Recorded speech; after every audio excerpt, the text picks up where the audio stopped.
You only fail if you start. The grass is green where you water it. Saying when a door will close, and doors close in our lives all the time. It's just part of life, right? You walk in, door closes. I'm going to tell you right now, there's a bunch of other doors you just have to walk up to and start opening them up. You only can control your own thoughts, your own being. Like, I'm 65 years old, and somebody said, what happens if the insurance business falls apart? I said, I'll start something else. Coming up on today's episode of Walk the Talk with Adriana. Hi, and welcome here. I'm so excited to have you here, and just honored that I get to have you as my first guest on the podcast. For everyone listening, this is Bryan Rowlands, who I have today for today's episode. Bryan is a person of many titles, but I should start with just saying that he's one of the very few people who literally changed my life. And more on that later. But the reason I have Bryan on today is because I have learned so much from him, and I think he has so much to share, so much value to bring to everyone around him. And so on the topic today, which is resilience and how do we redefine resilience, there was just no better person that I could think of. So Bryan, welcome to Walk the Talk with Adriana. Thank you so much for being here. I am really, the honor is all mine. When you first asked me, I was like, why would you want to talk to me?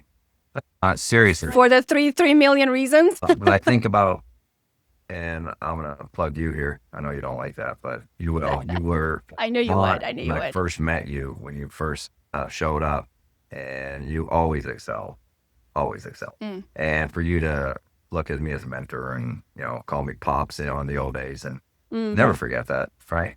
I mean, still would if I may, right? Because that is the kind of figure you have been in my life. So for a little history and context for everyone, Bryan, so I moved to Washington State in 2011, and that was straight after college. And the way I met you was through Anna, your amazing bride, and a good friend of mine who she sings, and we were together, we were singing as part of a concert that I was part of, and we both performed. And then I met you, and you guys kindly invited me over. I knew nobody there, right? And so I remember that I went to your house in Lake Stevens, and you guys had me over, and we got to talking, and you were just asking me a lot of questions, and you became curious. Like, that was the first thing that really stood out to me, is that you made me feel seen and you made me feel important, when that's not a common thing in our culture. We are a very self-centered culture, and we live in a world where it's like me and the spotlight, right?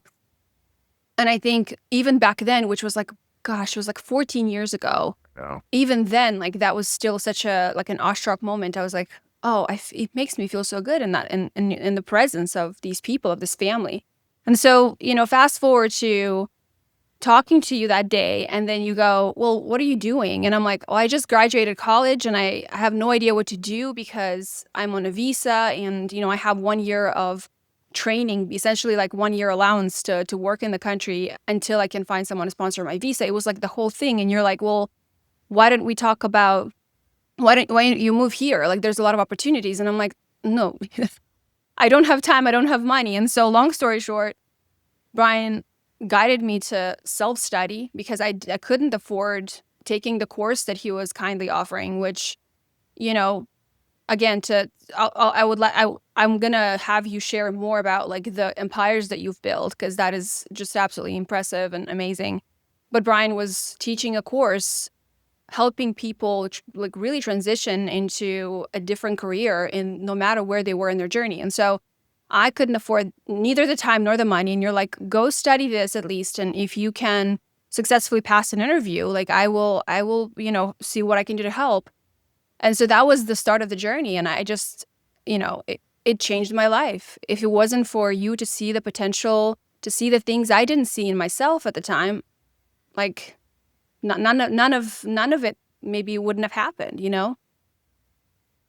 So anyway, that is just a little context. The real thing I want to talk about, and the way I want to just set the stage, is I think of people like you, and I think of the growth that you have made throughout your life. I think of the journey that you have had, which has been incredible. And I'll ask a lot of details about that. And I think what is different from someone with a mindset like yours to have accomplished that versus what we're seeing a lot of today, which is this sort of sense of desperation and sense of, feeling lost. There are a lot of changes too, to be very, very fair, in the landscape of today's world and economy that we didn't have. You didn't have growing up. I didn't have growing up, right? With AI coming into picture, with feeling that threat from something that we haven't seen before. But at the same time, we see people succeeding in spite of these changes. We see people moving forward, progressing and growing in spite of the things that we can't control, they can't control.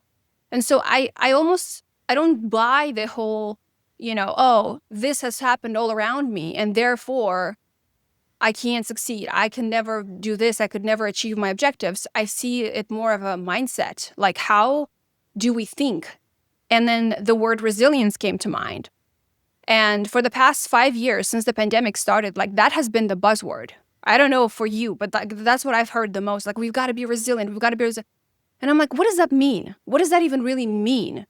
Because the whole idea and definition behind resilience has been, you got to be tough. You got to just bounce back. You got to, like, toughen through. And I'm like, okay, but what if you are in a bad place already? What are you bouncing back into? Why are we called and encouraged to toughen through and stay the same when there's an actual opportunity to transform, to change, to grow? And maybe resilience really is about that. And so this is what I want to really put the spotlight on today, on your story and the story of the many times you've had to transform, evolve, and change into the person you became next, because that is how you applied resilience. Because you took a situation that was hard and challenging and you didn't let it define you. You didn't let it, block you.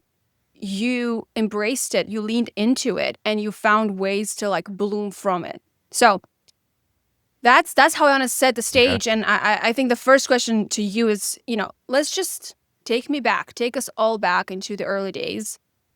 Bryan Rowlands today is the guy who built a huge school back in the day for years and transformed dozens and dozens, if not hundreds at this point, people's lives. Today, you're building an empire in the space of insurance. Who was Bryan before any of that happened? Take us back. Well, that means I have to go back to when I was in Canada. Yep. Yeah, go back as early. So, retired military, did 16 and a half years, Air Force, right? I used to fly on the P-3s, right? Aurora for Canadians, P-3s for Americans. Great career, was doing really good. I'm going to say there's, like, we all have issues that we have to go through and adapt through, right? Military was great for career, not great for marriage. I'll be honest with that. Cost 2 marriages. My second one is probably what changed my life, because I had a choice to make. Lose my kids or get out. So I had to make that really big decision. It's because military in its wisdom decided they were going to promote me and move me. But I was going through a second divorce. And so I had a choice: move 4,000 miles away from my kids or give up my career and be a dad. So I gave up my career. That was tough, because what do you do when you go home and you're saying, wow, what am I going to do for a living?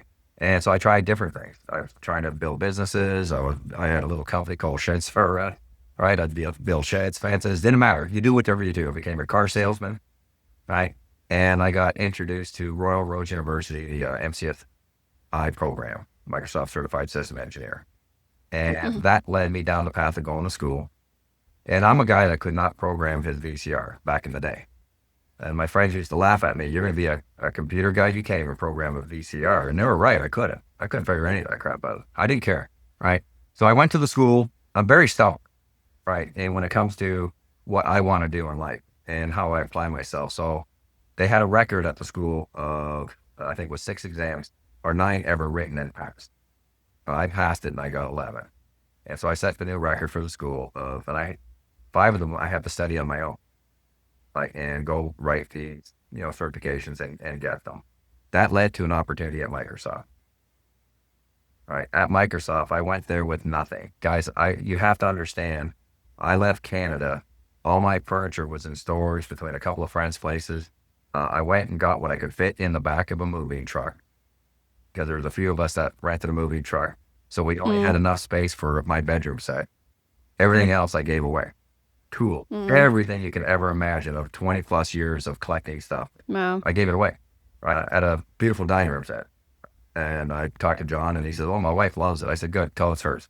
He goes, "Well, you want money for it?" I said, "Nah." I said, "It's just not worth it." Right. And so I ended up in the States at Microsoft. And I was 40 years old, right? And I know I don't look 65, but that's how I am today, right? 25 plus years now. Crazy. And it's crazy. So at the time, if you had a heartbeat, they hired you. Seriously, right? That was your Y2K. If you guys don't remember that, that was the clocks were changing. Everything was going. The whole world was going to fall down. Right, like right, COVID, right. Everything was going to come to an end overnight, right? So I got hired there. And honestly, I walked around that place going, "What the hell am I doing here?" Seriously. Like, I'm 40 years old. All these kids, they're like you, super smart, right? But they were lacking that one thing that I noticed. They were lacking leadership. They were lacking mentors, managers, right? People that had a ton of life experience, right? And coaching and managing people. And I excelled. I'll be honest. I just got in there within 6 months. They made me a lead, right? Which I didn't even know half the stuff I was supposed to do, right? As in the IT industry, brand new. And that led to a full-time opportunity. And that started my IT career. And years later, I met, of course, my wife, right? She was my first student ever. Right. We were together and I kept telling her, "You should do what I do." And she says, "I don't like computers." And she's right. This is a girl that could not log into Hotmail and not send pictures. And so I used to log in with her all the time. And I kept telling her, I said, "You got what it takes to, being a software test engineer." And after bad employments for her, like working at Target and a couple other places and raising 2 little girls, right? Monty came home one day and said, "So can I do this?" And I said, "Yeah." So kind of like you, I gave her a book, told her study this, and I kept forgetting that when she started to argue with me. And I said, "You want a job?" She goes, "Yeah." And I said, "Good, then don't argue." And I have friends in the industry and they helped get her an interview. And that's how her career started. And give Anna credit, that was the only time I ever helped her get a job. Everything else she's earned on her own, right? And so it's amazing. And that led to a bunch of one-offs, right? People that come in to try to figure out how she got hired at Microsoft and AT&T. And that's how the school started, all because of Anna, honestly. And so we started the school, didn't charge anything for it. Started with 5 Russian beauties, never forget it, Ukrainian Russian beauties, right? All taking my class, and 3 of them got jobs, right? And then that led to another class of 14. And out of that 14, 12 got jobs.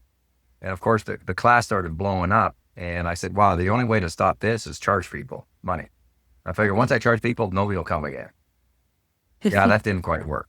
Lo and behold, yeah. 118 people. I remember when Adriana, when you came in, and I remember telling you what to read, and you come over and I asked you a bunch of questions. You were from that day one, I saw it in you, a savant. I don't even know how else to describe it. So somebody that's super smart. Makes things look way too easy, right? Without having any knowledge. And I remember when I brought you in to Softstone for an interview, I had to convince people why they should hire you. Because I was hiring you, because I had the hiring rights. I could hire you. Power, yeah. I was the director. But I still had to go to Marshall and all those guys. And I said, "Dude, just talk." And I remember they talked to you and they came back, "Wow." I said, "Yeah, I know, right?" And so that led your path, right? And then we gave you positions that honestly we should never have given you, but you made it look so easy. You were explaining stuff on the background of the computers and everything else, the networking side, that I used to sit there and go like, how did she learn this in such a short period of time? And teaching devs how it had to work and teaching everybody else. And that led to unbelievable career, right? Not just for you, but for myself. And QA 101, I started a consulting company. We were placing people at different companies. Life was good, but I'm an entrepreneur. Like I cannot sit still. Like my brain is always in motion. Like I wake up middle of the night and I'm thinking of what's next. Always forward, always move forward. And when Adriana was asking me about the resilience of this, I've been through ups and downs like everybody else got. I've declared bankruptcy. Can you believe that? Bankruptcy, right? And that's not a bad thing, guys. That just means that as smart as I was dumb, I don't know how else to put it, right? You overstretch yourself. You do way too much. You think everything's going good because you got a great job. Next thing you know, you're let go, right? Yeah, like it actually teaches you a lot of things that you're just not aware of, right? A job is great, but it's not security. Even if you're full time, guys. I've been full time multiple times where I get let go because they have layoffs, and you just go, "What do I do?" So I became what I would call a hired gun. I was very good at what I did. Like, I'm a good talker. You ask anybody that you know, I could get up in front of class, 1,000 people, and after your 30-second of like shaking, once the mouth starts, right, you just forget where you are, and it just flows naturally, right? And that's a gift that we all have. You just got to work on it and get over your own internal fears.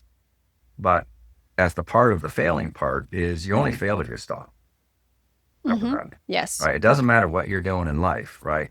If you're going to try anything, you're giving yourself the excuse to fail. Honestly, because you said, well, I gave it, honest effort. I tried. Well, no, it depends on what you want and what your goals are in life. So I've always set very high standards for myself. Like, I put the bar so high that once I start hitting where I'm at, I reset my bar. I rate it again.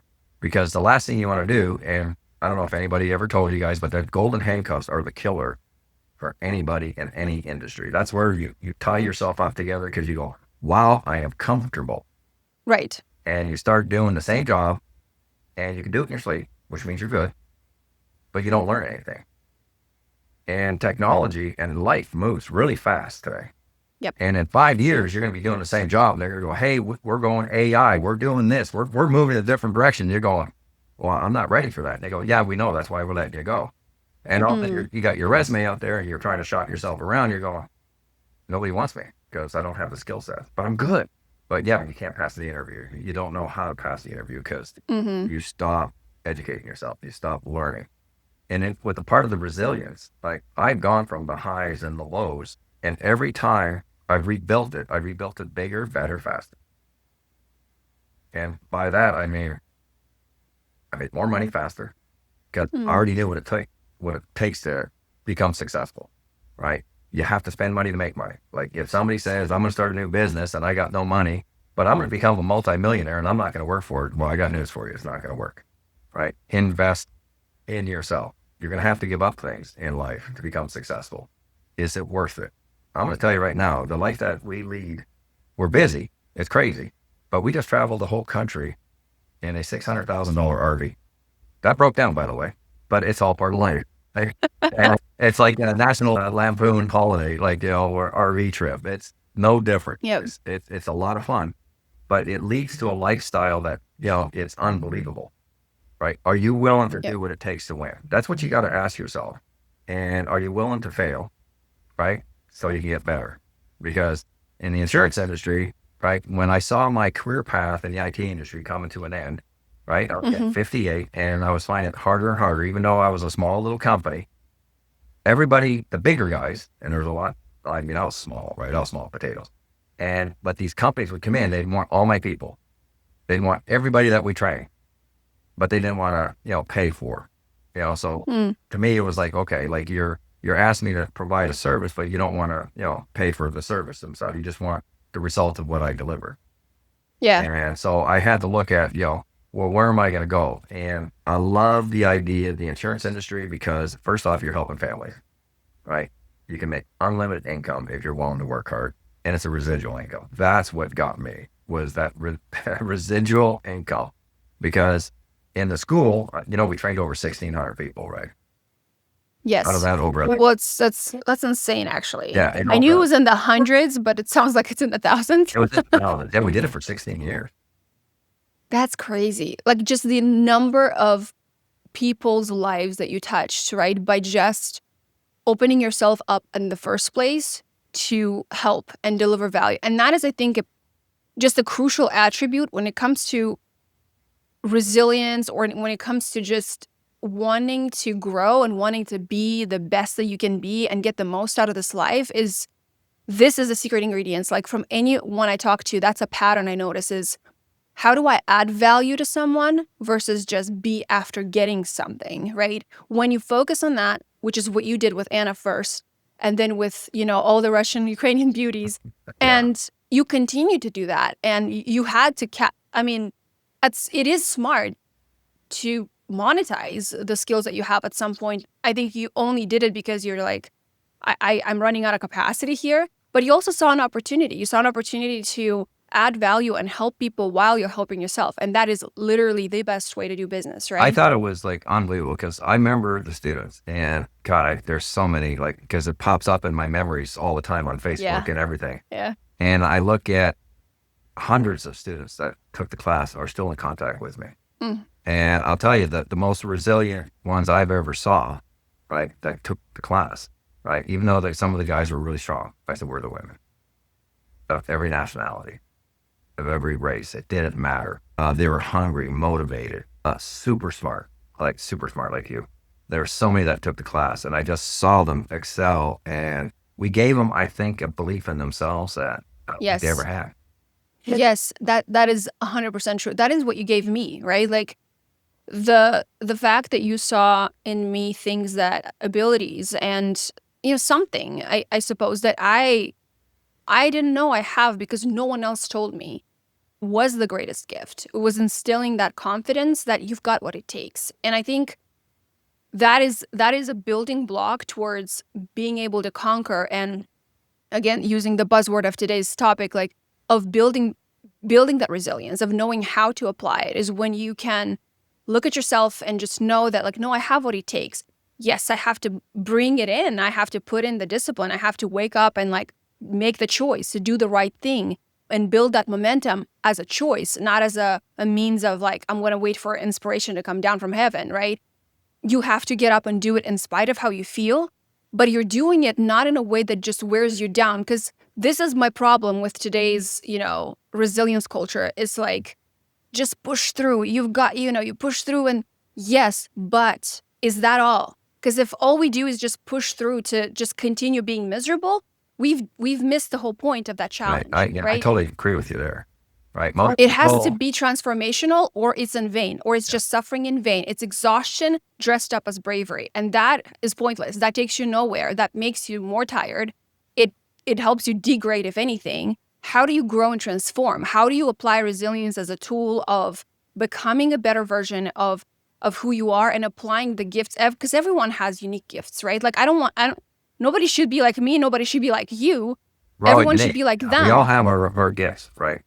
Exactly. I think what most people fail to realize is they forget to have fun with what they do in life. Yeah. And I've always told everybody, like in the class, you remember, if you go to a job and you look at it as a job, you're in the wrong spot. And I don't care who you work for, right? If you're sitting there at your desk or wherever you're at in life, and it's like you're going, oh God, I have to do this. It's time to find something else. Find something that you're passionate about for yourself. Find something that you actually love to do, whether an entrepreneur. Not everybody can do what entrepreneurs can do, like we can do. And that's just given, right? But yes. That doesn't mean you can't be a great worker, right? Find something that you love to do and love it. Actually, when you go to work and you're sitting there, you love being there. And one thing I have to admit, in the IT industry, I loved it. Because I'm a social butterfly. Like the biggest transition for me was going from social butterfly to sitting in my shop by myself. It drove me insane for 3 months because I was used to being surrounded by everybody. And even when I wasn't in charge, I always had people around me. So you kind of get used to that. Military teach you the brotherhood, right? And as an entrepreneur, it gets very lonely, right? Because now you're in charge of what you make. Yep. You're in control of your path, your destiny. And my biggest thing is make decisions, make them fast, right? Don't procrastinate. Too many of us, everybody says we all have. Today is, like you said earlier, we have AI, we have all this. I got news for you. When I was 20 years old, everything was changing. Everything was changing. Life was changing. Everybody said, society's going to die. Everything's going to be, we got global warming. We have new ice age. You guys don't even know what we had to put up with back there. We had rotary phones, right? We didn't have any of the technology we have today. And yet everything was changing. Everything was changing. And people said, well, how are we going to survive? How will kids be able to buy a house? It was no different 40 years ago than it is today. We just advanced so much faster. The biggest problem with most people, I think, is they don't believe in themselves. They don't want to put the needed effort for them to win. And it's also the mindset. It is the It's mindset. that 100%. coupled with the mindset that, like, we are not in control of these external variables, and therefore we're gonna fall victim to whatever that brings on. And this is the major pivot. This is the change, because if you fundamentally start thinking like, no, nothing is new under the sun. There have been industrial revolutions before. There have been all kinds of revolutions before. This is just another one. It is. And all I need to do is focus on what can I focus? What are my unique gifts? What value do I bring to the table? How do I improve someone's life or experience today? And come from a generous place of being helpful to others. That is literally the entire sauce making behind successful people, because they focus on what they can control versus on what they can't. I don't care who you work for, whether it's yourself and you look in the mirror. Allow yourself to be human. Allow yourself to make mistakes, because we all make mistakes. And allow yourself to grow. Do not repeat the same mistake over and over again. If you're repeating the same mistakes, that means you're not focused, you're not learning, you're not doing anything. You're just there because they're paying the bills. That's all it is. And that goes for everybody, whether it's in the IT industry, whether it's in insurance, right? You are going to work 60 plus hours a week. And if it's insurance, if it's anything, the resilience part of it is, what are you willing to do different than anybody else? Like, stop blaming everybody else for your failures. Like, everybody wants to point the finger and say, hey, I was not successful because that person. No, it wasn't. Look in the mirror. And you're either the reason you got promoted or you're the reason you got fired. Remember that, because you're in control, 100%. So I do have, there are caveats to that, right? And in my opinion, having seen this happen, like, there are situations where things like that happen and it's not out of your control. You're right. But right. I don't. Yeah. I think it's a case of it really depends. Situations can happen. Bad things happen to good people. Oh, yeah. Layoffs and firings happen in spite of one's performance. I think those things are very, very true. I think it's what you do with that. I think it's how you come out from it and what you choose to focus on. So, question for you is like, what do you tell? A lot of these things are great, and I think they can sound almost like unrealistic for some people who are really walking through a tough season right now. Take, the single mom who is struggling to pay the bills and who is doing the job because she has to do the job, whatever it is, the job, right? And she's pushing through and she's doing what she can to just survive and stay afloat. What do you tell someone in that position when it comes to, there's a chance to rebuild? What is that person's options in being resilient? What is the mindset and the framework to, live through that season for people who are really in the thick of it right now? I always remember one thing, when a door will close, and doors close in our lives all the time. It's just part of life, right? You walk in, door closes. I'm going to tell you right now, there's a bunch of other doors. You just have to walk up to and start opening them up. Because the other doors will open. It happened with me in the IT industry. It happened to me anywhere in my life. When one door would close, I could have looked back and said, okay, that's it, I'm done. But no, I took it as a challenge. And I said, okay, for me to succeed, what do I have to do? And everybody wants everything without putting the effort to get the rewards. And I still meet today people like that. They want what I have, right? And what other people have, but they don't want to put the effort into it to earn that. And everything in life is earned. Life is tough, guys. I'm going to tell you right now, life is hard. Don't think it's going to be a bed of roses, right? There's that song, bed of roses and all that, and Adriana probably knows more than I do. But life is not a bed of roses. Life is what you make it. And we've all been hit with, hard things in life. Like, think about like my divorces, right? And trust me, I'm not blaming anybody for life stupidity when I was young. Because trust me, I was probably not the best husband that any woman would want in her life. And I was never going to get married again. Like, I said, that was it. And God gave me a gift, I'll be honest, and it's a gift from God. I didn't deserve her, right? And we get all teary here, right? My life, right? And honestly, and she opened up so much more for me, right?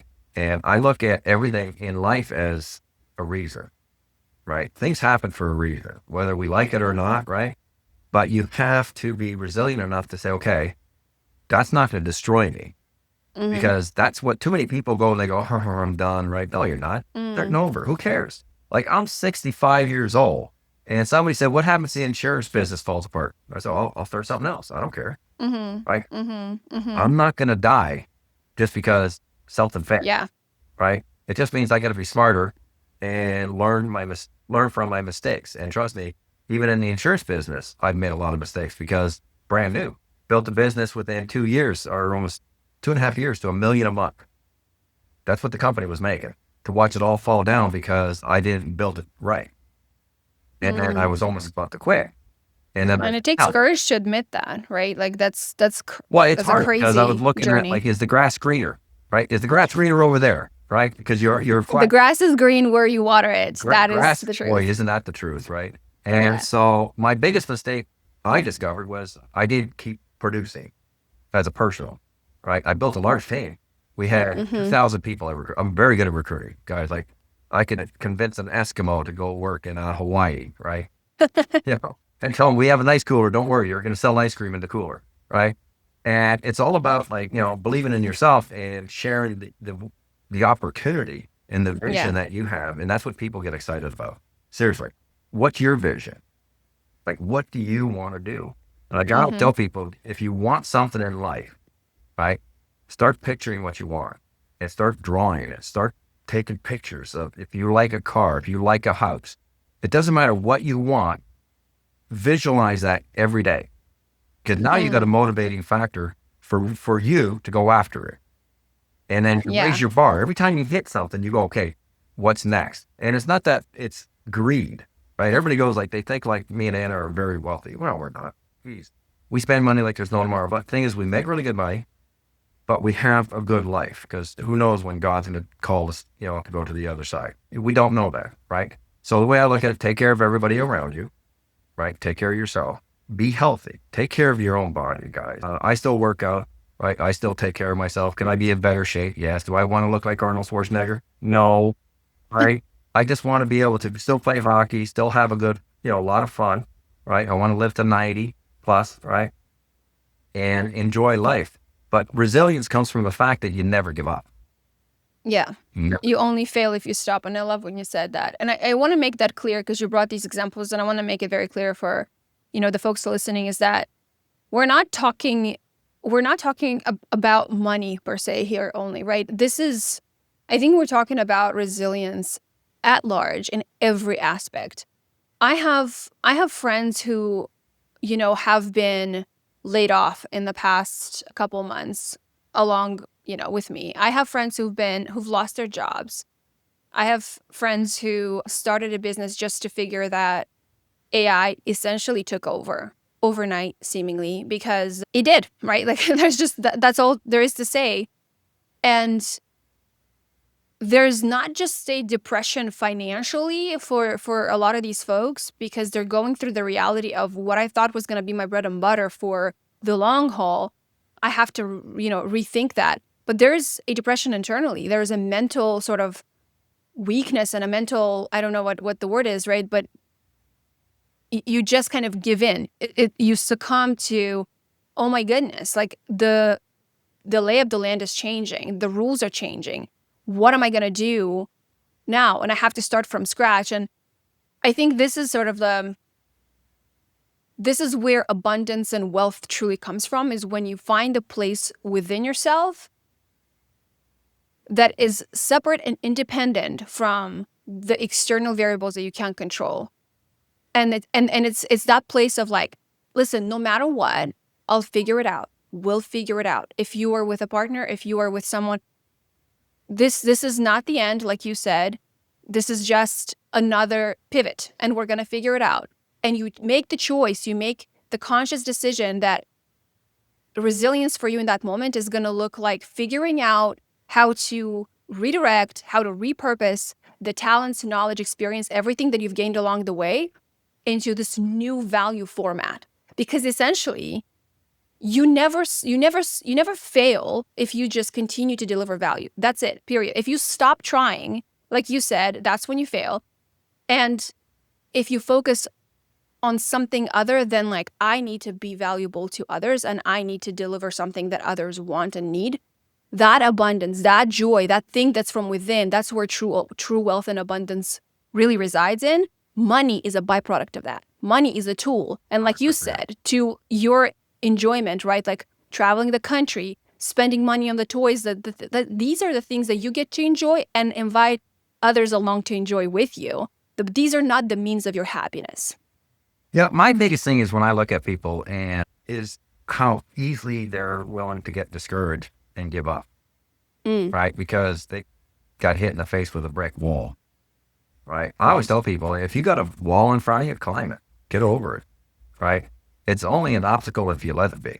Seriously, in life, you're going to meet people that are deniers. They will look at you and they hope you fail. And it's kind of sad, right? Because they see joy in if you fail, in their own misery, and this is reality, in their own misery. I think it's to make themselves feel better about it makes them feel better because, right? oh, wow, he look at he did. Look at she went and did. What an idiot, right? And yet they're sitting down watching TV, judging everybody else, right? And watching you succeed. And when you do succeed, it's like, oh, it was luck. No, it had nothing to do with luck. It had to do with hard work. It had to do with sacrifice. Like, because people go like, Bryan, you work 16 hours a day sometimes. I said, yeah, but it's my business. And I do it like, because I love it. I said, they call me at 10:30 at night when I'm ready to pass out and an agent needs help. Or somebody like from the school reaches out, like that I trained years ago. And they're asking me, said, hey, I'm going for a job. Can you like coach me again? Right? And it'd be easy for me to say, no, I don't do that anymore. God, no, I want to hear about them. I want to, like, it excites me when you see other people win. And in all honesty, if you want to be successful, help others win. It doesn't matter where you are. If you see somebody that's going for promotion, root for them, be there with them, help them get it. Because I'm going to tell you right now, one of the things that we always taught everybody in the IT industry, remember that? Know your circle, because that's the next person that's going to help you get a job. Help everybody that you know. It's all about who you know. Yeah, it's about who you know, who knows you, not who you know even, right? Like it's about who knows you. And the way to make yourself known is to help, right? Other is to, I used to always tease everybody. I said, hey, once I'm old and like really old and stupid, I said, when you're a director and all that, just hire me and throw me in a corner somewhere. Bryan, you kill me. Okay, I have a question. So, you went from 2 failed marriages to building a new career at 40 in a new country in an industry you had zero clue about, which I very much resonate with that in terms of, I graduated in something completely different than, IT. I had nothing to do with the industry. And I think you saw that in me, and, that's something that probably you've really empathized with. But then years later, 16 years later, seems like, you kind of start reading the writing on the wall, which is, I mean, if we're fair, right? Manual testing was starting to become obsolete. A lot of companies were Microsoft killed their tester department completely. Like they did, just like devs started testing their own code. And so QAs were becoming less and less in demand. You quickly read the writing on the wall and pivoted and redirected, and you figured a different way to, 1, add value, help people, and 2, help yourself in the progress. But I can't imagine that in any of those transitionary phases that you went through, it was all a smooth ride. So I want you to talk a little bit about the setbacks and the moments of what felt like failure, or what felt like grave mistakes that you had to endure or go through, but you made the choice to like, no, I'm not just going to push through, but I'm going to push through and over and come out stronger on the other side. So with QA 101, when I was running that company, and I loved it, but I also, like you said, the writing was on the wall. I started joining different groups, right? Entrepreneur groups, CXO was one of them. Met so many great people, right? They're still to this day very good friends that I can reach out to and talk to at any time. And get advice from them. But it was teaching me more about business opportunities, about business that I really wanted to be part of, but I had no knowledge. Because when you even if you started your own business, literally you're starting from the ground floor, guys. You are going to make mistakes. You don't know how to set up anything. You don't know how to run payroll. You don't know how to do anything. And all of a sudden you see that there's all these other things that are implications like taxes, right? You have all your FICA, everything that you got to pay, right? So you hire the right people because I always say, like, if you walk into a room, guys, and you think you're the smartest person in that room, turn around and walk away because you're in a bad room, right? You're not in the room you want to be because you're never going to learn. Always go around other people that you want to be like. Yeah, surround yourself with people that you aspire to be like, right? Exactly. If you grow. want to be a millionaire, guys, find 5 millionaires or 4 other millionaires and hang around with them. You'll become the 5th. You want to hang around with losers, go find them, and trust me, you'll be the 5th loser with that group. And that's just part of life. So if you want to, like I always tell people, I know I'm sidetracked here, but if you want to start making more, hang around with those people that you want to be like, right? For the failures for me, the setbacks, the setback. Well, I had a lot in QA. I had a lot in QA, right? Because we would go like, I'll never forget a good friend of ours told me go rent a very large office, $8,000 a month, because he was going to be able to help me fill it with people. The only people we filled it with students during course. That was it, right? And so that was a 3-year lease. So that was a setback. That where I should have been financially free, I was financially stuck. Yeah. Right. Because that was a commitment that I had. I couldn't break it. Right. Because if you do, that can really destroy your business. So was that a decision you made because someone suggested and you just kind of lean into that mentorship advice, or kind of like, what was the learning in that? Well, don't trust everything people tell you. Okay. Yes. Right. They promised something that they couldn't deliver. Okay. And not that that's their fault. There wasn't. I'm not blaming anybody for that. It was an opportunity. I took a risk. Right? Yeah. Not all risks work out, guys. No. Like, you're going to try stuff that's not going to work. But the thing is, like I've always said, make a decision fast. Okay, you say, okay, I got to pivot. How do I pivot? Right? And make a quick decision. As you're pivoting, you're going to find out very quickly if it's the right decision or not. If it's not, make another decision. That was like one of the biggest issues I had with most people in the IT industry when we go to meetings, is they had meetings for have a meeting to have a meeting to have a meeting, because that was, hey, that justified their job of going to meetings. I'd say, ma'am, decision or I'm going to fire. Remember, I had 3 rules, right? First time I ask, second time I tell you, third time is like, well, you're done, right? And I think that's how life has to be, right? With you, is make a decision. Do not be afraid to make a decision. Everybody's afraid. What if it's the wrong decision? I got news. What if it's the right decision?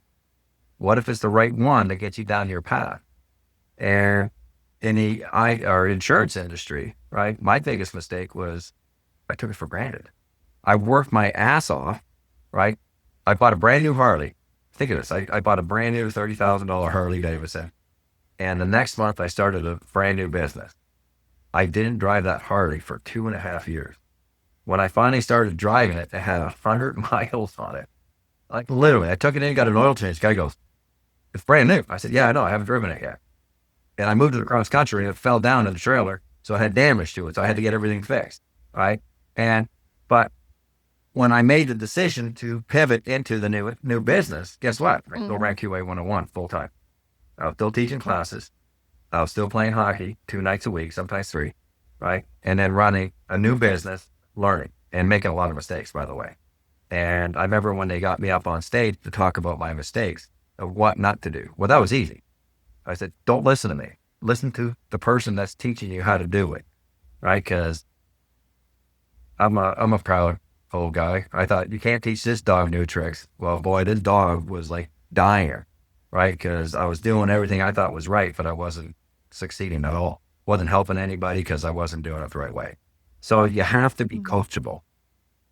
Yeah. Find yourself a mentor, somebody that you can trust, that done it, right? Whatever it is that you want in life. If you see something that, hey, that person over there is what I want to be in 5 years, walk up and say hi. Successful people, I'm going to tell you right now, people that are successful, you know what they love to do? They love to share it. They love to coach people to become like you. Well, because back to my original point, people who are successful very likely are successful in the first place because they were generous with whatever it is that they were doing that added value to others. They were general with their skills or knowledge or finances or whatever. That habit like inherently never went away. They just became more successful on the back of continuously adding Not value only to other that, people's most of these lives, people that are right? very successful had a mentor. And I also wanted to add something to that because I think that's really, really important. Even mentors sometimes will, I think the mentors in general, the role of a mentor is to guide you through your own thought process to get you to make your decision. That's a good mentor. If you have someone who just tells you what to do, run. Exactly. Nobody can take that kind of risk if they're wise enough. But if they're guiding you and helping you process your own thoughts, this is the person you want to listen to. And then something that I think is key is that you have to make a decision, one, and two, you still might make the wrong decision. Case in point, with you renting the 8,000 a month space, right? That was your calculated risk based on someone you looked up to, you trusted. Things didn't work out. But I think the key here is that you have to embrace the fact that progress is better than just stagnation and waiting for that perfection to come. So like progress over perfection is what I always say. You have to make the best choice based on the knowledge you have at your fingertips now and trust the person of you right now. 10 years, 5 years, a year later from now, that person will know more. And you can't judge the person today because you only knew so much. And so you make the best decision with the information you have at hand. And then you give yourself grace that if it doesn't happen, how do you reinvent from there and transform as a way of being resilient versus ponder on it, beat yourself up, or just lock in and never make a choice again. Lock in and never take a risk again because, oh, I failed once, right? So I think it's really important to remember you are the ultimate author of the choices you make. That's the only thing we're in control of in this life is decisions we make. Exactly. Not how other people treat us, not how they respond to us or whatever. How we respond to the outer world and choices we make pertaining ourselves. And then lean into the risk of that. Lean into the fact that something will not work out and I'll figure it out from there, right? Like you cannot just expect that it'll always work out. Mistakes will be had. And here's the other thing, guys, learn from the mistakes. Like when you're doing something, right? If something works good, keep doing it, right? If you think that it needs to be tweaked, tweak it. If it broke the wheel, go back and say, okay, that didn't quite give me the effects I was looking for.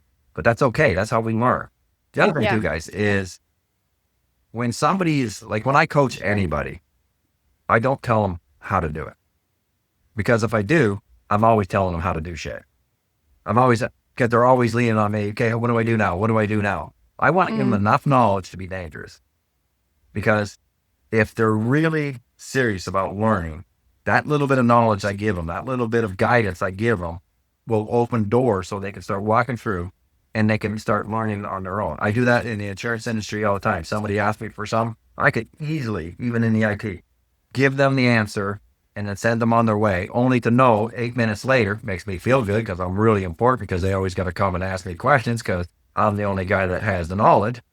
No, I don't have time for that crap. And neither do you. Give them a little bit of information, how to be dangerous, and then see if they can succeed with you. I gave you so little and you just like blossomed, like you just got it, right? And I'm like, holy crap, like stuff. And we had a lot of students that were like you that just took it and ran with it. And we had others, you had to spoon feed them. Like Anna's like the Russian saying, you had to spoon feed them. Always spoon feed them because if you didn't speed food them, feed them, they didn't know how to eat, right? There are a lot of people like that. Run from those people. If you want to always tell somebody how to do something, that is not a business partner you want to be in business with. Because that's somebody that you're going to have to take care of and do all the work. And they'll want to get all the rewards for the work that you do. Right? Yeah. Don't be afraid to call it the way it is. Most people are afraid to say the truth, honestly, because I don't want to hurt their feelings. Well, you know what? Sometimes somebody needs the truth being told. Now, you don't have to do it in a way that's mean, but honest. Right. No, I think to happen. Get off your butt and do it. Yeah. I think tough love is what our culture really lacks today. It's big time. Because that has been the greatest gift I've gotten from my life journey is when someone was brave enough to take a risk on our relationship to just call me out, right? And tell me straight, like, you really need to be more self-aware about this and that, right? Or whatever it is. those were the moments that stuck with me forever because it helped me grow. So you have to sometimes, but it should come from a place of love and respect. It does. It has to. And I like if somebody is saying stuff that just, is just full of it, right? Don't be afraid to say, hey, listen, guys, right? In my experience, this is what, but hey, it's your choice. Like many people have come and asked me for advice, and I'll give them some advice, right? Whatever, right? And they don't do it. And I go, Anna gets really upset with that. Like she gets more mad than I do. I said, babe, it's up to them. If they want to listen to it, it's their call. They're going to make a decision, and they'll know really quickly if it's the right one. If it's not, right, they're going to come back and talk to me, and I go, yeah, I know, I've been there, right? You think I'm telling you this stuff because I haven't been through it? Because I have been through it, right? So in anything, I always try and say, okay, I've already made the mistakes for you. Now, I don't want you to repeat them, but sadly, sometimes we have to repeat the mistakes. That's the only way we can learn and grow. Yeah. You will make mistakes, right? And it doesn't matter where you are in your life, accept it for what it is. Yeah, I don't know everything. No. And nobody does. Anybody walks into a room, says, I know everything. Well, first off, that's not a person you want to listen to because know-it-alls they tend to have a certain reputation, right? Like you never want to be that person because the truth is the wisest men on earth said it, right? It's just like we know nothing, right? So you start from that place of I know nothing, which means you're open to learning and curious all the time. To the people topic, you know that, right? The what? That comes to your whole topic about this discussion. Are you willing to relearn? Learn new things. That's part of resilience, guys. It is. And that's a perfect segue into, my next bit and probably final, because I do want to be respectful of your time. To the folks today, because I do think we are in a major inflection point economically and, technologically. There's another wave of changes happening. And I think there are a lot of people, one, fear-mongering, right? Mm-hmm. And then the other side of the folks who are feeding into that fear. And I am a firm believer that just nothing is new under the sun. We have gone through many changes just as a civilization, one form or the other, right? So I think this is just another season to live through. But there is a reality to how this season is affecting real people and their lives. Like folks in the thousands and the tens of thousands being laid off. The market is extremely saturated right now. And there's less jobs being offered than being wanted. On top of that, with the new AI, there seems to be a reinvention of like professions and disciplines and what you do and how do you use that as an amplifier, right? Versus like succumbing to it, replacing you and whatnot. So to all these people, including the people who on a personal level, right? Like not just professional, like going through a tough season, the single parent, the parent of, an ill child, like there are so many broken stories. What is the message that we want them to walk away from today in a way that is loving and respectful and caring, but helping them remind them, right, that resilience is a thing that can help not just bounce them back and like tough through, right? But bounce them forward and help them grow, transform, and eventually win whatever battle they're in the midst of right now. What is your message to that audience? That's a tough one. So as you're talking, I'm trying to think how I can finish that one off. How I always looked at life is I'm not going to lose, right? Mm. I don't care what I have to do. You just made the choice. I made the choice that I'm willing to change, right? I'm willing to upset my life, which I have. I mean, when you leave one country to go to another country like you did, you come in with nothing, no vehicle, no nothing, right? No money. No money. No money. Walking to Microsoft 4 miles, only to find out 2 weeks later there was a bus. You did it. Right, without knowing, because I think that for the single moms, I donated so many of my bonuses to help single moms. Right. Mm-hmm. When Anna would come from the church and, in Seattle and say, oh, this woman's going through a really hard time and they don't have rent money. And I just got a check for $6,000 bonus. And I'm looking at it and I'm going okay, we don't need the money. So I give it to the church. So Go pay somebody's rent.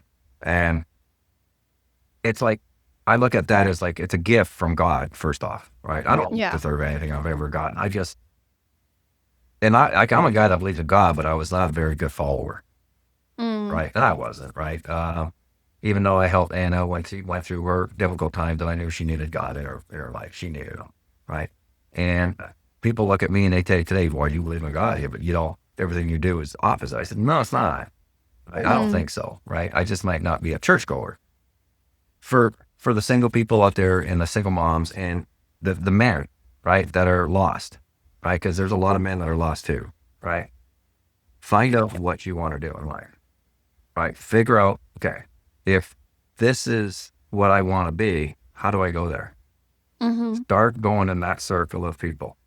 Get away from the TV, get away from the phones of living on your phone, and because that's not living, guys. And comparing your life to Instagram. Don't compare your life to anybody else because it's all fake. Seriously, it's all fake, right? Because it's not real, right? Like, when people put filters on me, I remember I went to a hockey game with Alona, and she took a picture of us and she put filters on. I said, "Who the hell is that?" She goes, "It's you. But look, I got rid of all your wrinkles." I said, "Alona," I said, "if I get lost, they're going to be looking for that guy." I said, "They're going to see me, Mr. Potato Head." I said, "Come on, like, don't do." I said, "I'm okay with looking old, right? I understand sometimes you need the filters look pretty." I said, "But I don't want the filters. I like aging, right? I think I'm aging gracefully, even whether I don't really care. But the thing is, I look in the mirror and I go, yeah, I'm okay for an old fart, right? Believe in yourself, knowing that you're going to make mistakes, right? Seek the right people to be around. Like, there's anybody, I don't care if it's family, if they are negative and they tell you can't do it, don't tell them what you're doing anymore. Don't share. Right. Because all they're going to do is bring you down. Like, they're going to want to sit down and be miserable. Let them be miserable. Seriously. Figure out what you want to do in life and you go for it. Remember that door's going to close, but there's going to be another one that's going to open. Here's a real dumb one. You got the keys to every door. Are you willing to go through different keys before it finally opens? Yeah, no, I mean, that's it. That's it, right? Like, it's trial and error and not giving up. You cannot. It's making the choice that I'm not going to stand defeated here in spite of the circumstances that I didn't choose.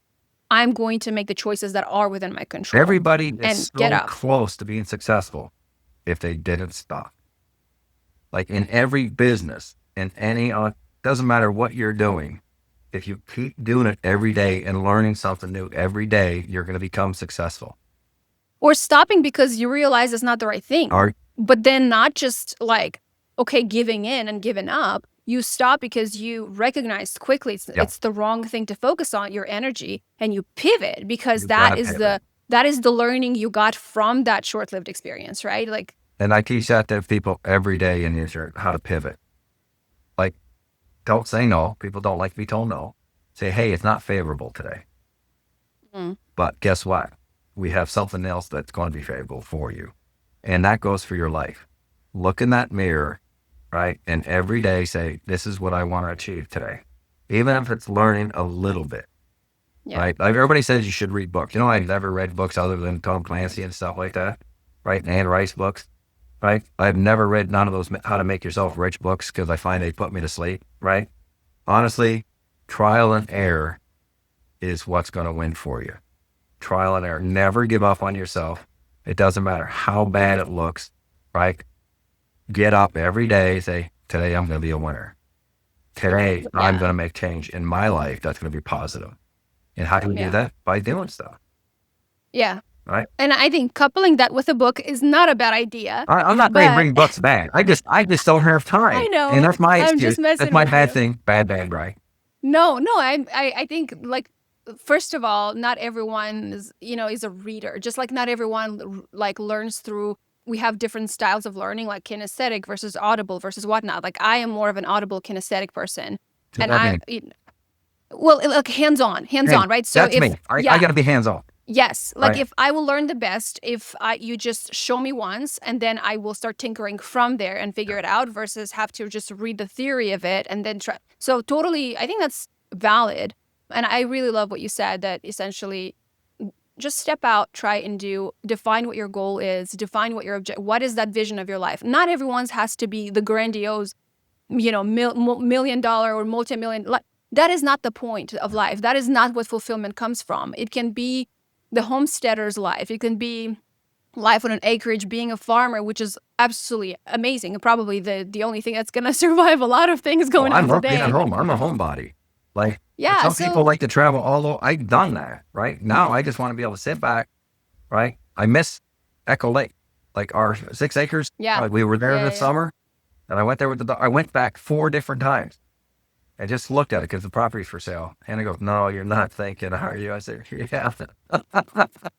You stop. No, you're not. No, I'm not. I mean, I wouldn't be surprised if you would, because that's the thing about you, is like the ability to reinvent yourself so many times over and make the conscious choice every morning that no, I'm not going to fail. I'm not going to give in. I'm going to win at whatever it is.